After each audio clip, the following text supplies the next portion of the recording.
नमस्कार बच्चों, मैं तेजल पटेल समर्पण ज्ञान स्कूल से और आज हम सीखेंगे कक्षा 2 का पाठ क्रमांक 3 जो कि व्याकरण में है, मात्राएं और शब्द।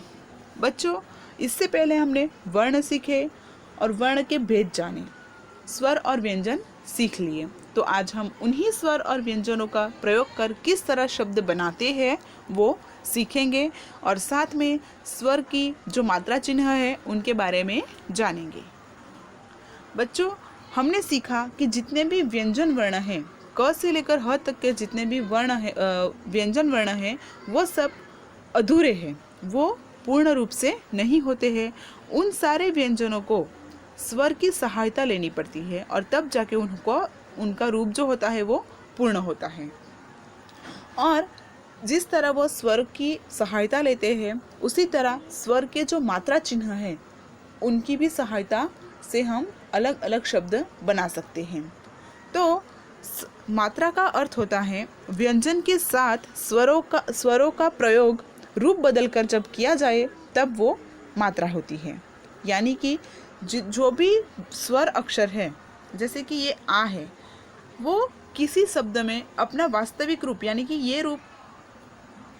ये रूप ना लेकर वहाँ पर सिर्फ और सिर्फ उसका मात्रा चिन्ह का प्रयोग हो तब वो मात्रा कहलाता है। जैसे कि यहाँ पर कान में वो आ नहीं लिखा है, सिर्फ और सिर्फ उसका चिन्ह लगाया गया है आ का, और तो ये मात्रा कहलाती है। तो इसी तरह जितने भी स्वर है हम उसकी मात्रा को पहले जानेंगे।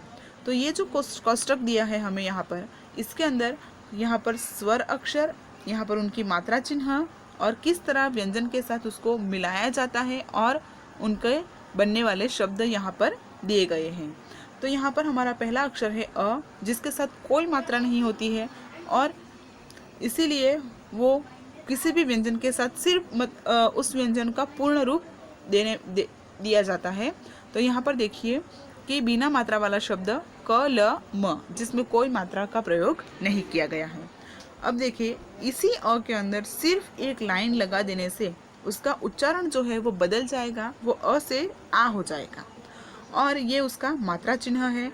और यहाँ पर क के साथ आ को जोड़कर उसका का बनाया गया है और उनके बीच में ये एक सिंबल है, एक चिन्ह है इसका।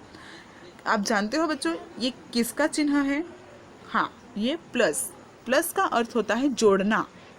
जैसे हम मैथ्स में 2 नंबर को जोड़ते हैं उसी तरह यहाँ पर एक व्यंजन को स्वर के साथ जोड़कर उसका अलग रूप दिया गया है। जैसे कि ये क प्लस आ करके क्या बना गया है? का, और ये उसके ऊपर से शुरू होने वाला शब्द है कान।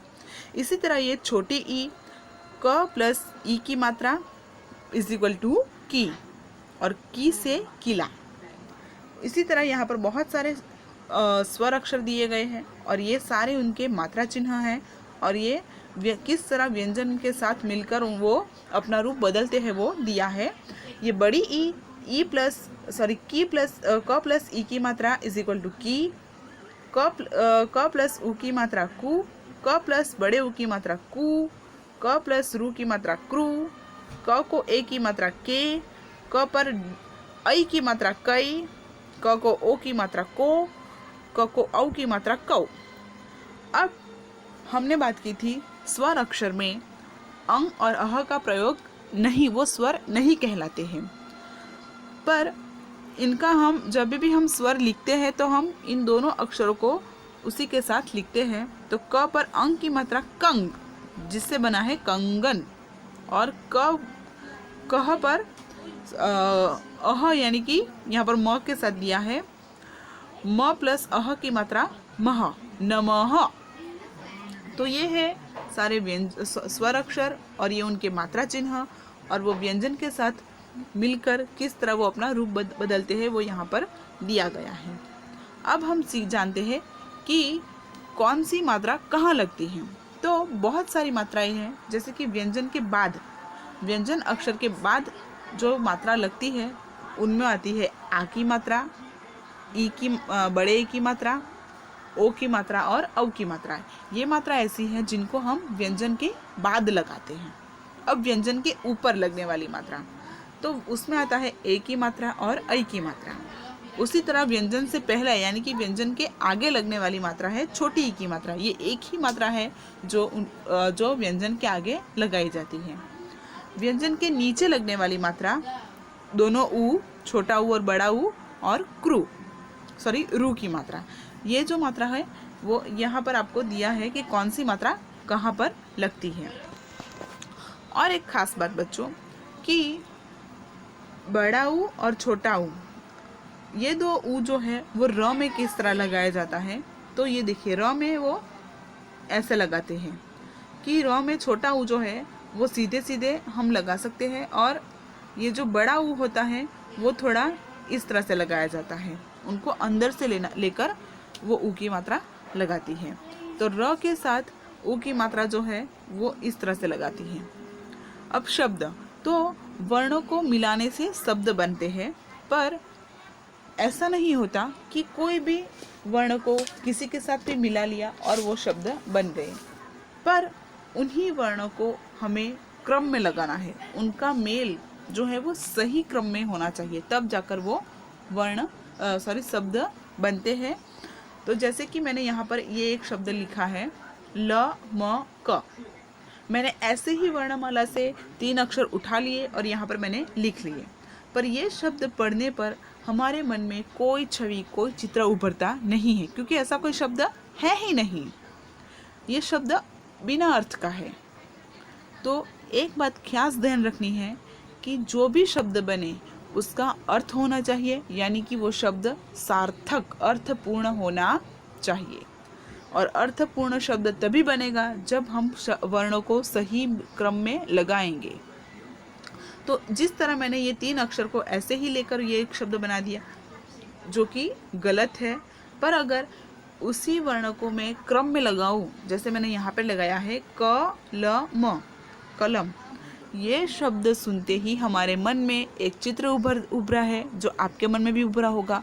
कलम का अर्थ होता है इंग्लिश में हम जिसे पेन कहते हैं। तो कलम शब्द सुनते ही हमारे दिमाग में एक चित्र आ गया और हमें तुरंत समझ में आ गया कि कलम यानी कि किसी पेन की बात की है। उसी तरह कमल जो एक सुंदर सा फूल है। तो देखा बच्चों आपने, ये मैंने ऐसे ही वर्णमाला से 3 शब्द उठाए और कहीं पर भी किसी को भी लगा दिया, पर यहाँ पर उसको सही क्रम में लगाया तो वो अर्थपूर्ण शब्द बन गए। अब ये हुआ बिना मात्रा वाले शब्द। मात्रा का प्रयोग करके किस तरह शब्द को बनाते हैं, जैसे कि मैंने यहाँ पर लिखा है कोयल। ये एक शब्द मैंने लिखा है कोयल, जिसमें ये एक मात्रा का प्रयोग किया है।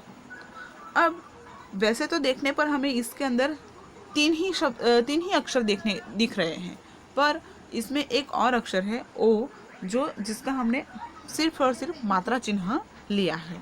पर लिखते समय हम इस तरह से नहीं लिखेंगे, ये गलत है। क्यों गलत है? क्योंकि हम क ओ य ल ऐसे ना उसका उच्चारण आएगा ना लिखेंगे, हम लिखेंगे इस तरह से, और यही सही भी होता है।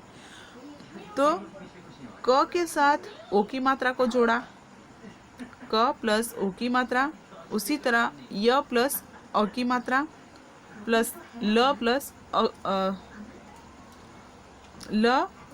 प्लस अ, तब जाकर ये कोयल शब्द पूरा बनता है। तो बच्चों इसी तरह से वर्णों के सही मेल से शब्द बनाए जाते हैं और मात्रा चिन्हों का प्रयोग करके वो और भी बहुत सारे शब्द बनते हैं। तो जिस तरह वर्ण के सही मेल से शब्द बनाते हैं, उसी तरह शब्दों के सही मेल से वाक्य बनाते हैं। देखो अभी यहाँ पर ये एक वाक्य लिखा है और ये एक वाक्य लिखा है, चोर बालिका रही से बोल है। इस तरह से हम अगर इसे पढ़ेंगे, सुनेंगे या लिखेंगे तो हम इसे समझ नहीं पाएंगे, और अगर हम समझेंगे भी तो शायद से इसे समझने में हमें समय लगेगा। पर अगर इसी को हमने सही क्रम में लगाया, जो यहाँ पर लगा है कि बालिका जोर से बोल रही है, तो तुरंत हमें पता चल जाएगा कि कोई बालिका यानी कि कोई लड़की है जो जोर जोर से बोल रही है। अब देखिए इसी एक वाक्य में कितने सारे शब्द हैं, हम गिनेंगे 1 2 3 4 5 6। 6 शब्दों से मिलकर ये एक वाक्य बनाया गया है। पर यहाँ पर जो और बालिका रही से बोल है, ये अर्थपूर्ण नहीं है, क्योंकि कोई भी शब्द को कहीं पर भी रख दिया है। पर इसी वाक्य में शब्द को सही क्रम में लगाया तो ये वाक्य अर्थपूर्ण बन गया। तो बच्चों, आज हमने स्वर के मात्रा चिन्ह जाने और वर्णों के मेल से बनने वाले शब्द के बारे में जाना और शब्द के सही मेल से बनने वाले वाक्य के बारे में जाना। धन्यवाद बच्चों।